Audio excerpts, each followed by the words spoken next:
भैया हम सिंगर मुकेश बबुआ आप सबसे विनती करतनी महेंद्र यादव जी के भारी मतों से विजयी बनाई जा और नरवर पंचायत के विकास कराई जा। दुर्गावती देवी जिंदाबाद, महेंद्र यादव जिंदाबाद। दे के सपोर्ट वोटा विजयी बनाई जा ए भाई जी। दे के सपोर्ट वोटा विजयी बनाई जा ए भाई जी।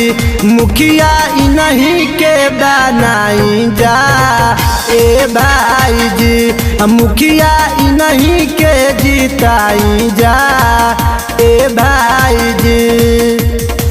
महेंद्र यादव जी के बात ना भुलाई जा ए भाई जी।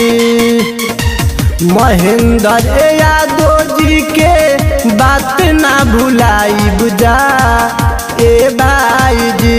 मुखिया इनके के बनाई जा ए भाई जी। मुखिया इन्हीं के जिताई जा ए भाई जी। दुर्गावती देवी जिंदाबाद, महेंद्र यादव जिंदाबाद, मेजर साहब जिंदाबाद, नरवर पंचायत जिंदाबाद, सम्मानित जनता जिंदाबाद। दुर्गावती देवी जिंदाबाद, महेंद्र यादव जिंदाबाद। सबके लगवले बाटे इनकरे प्रयास जी। नरवर पंचायत के ई करी है विकास जी। सबके लगवले बाटे इनकरे प्रयास जी। नरवर पंचायत के ई करी है विकास जी। केहू के कहाला में जनी अझुराई बजा ए भाई जी।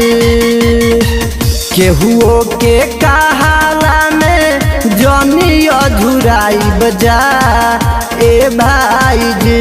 मुखिया इन्हीं के बनाई बजा ए भाई जी। मुखिया इन्हीं के जिताई बजा ए भाई जी।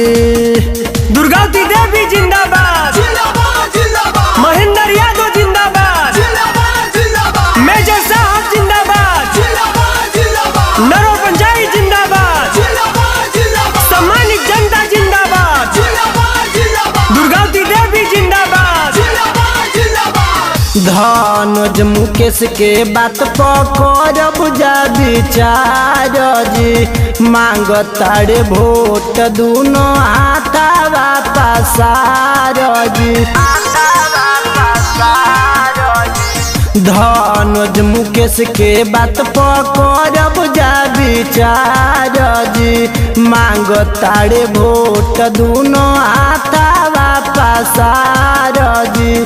मिलल बा मौका बढ़िया जनी गवाई जा ए भाई जी। मिलल बा मौका बढ़िया जनी गवाई जा ए भाई जी।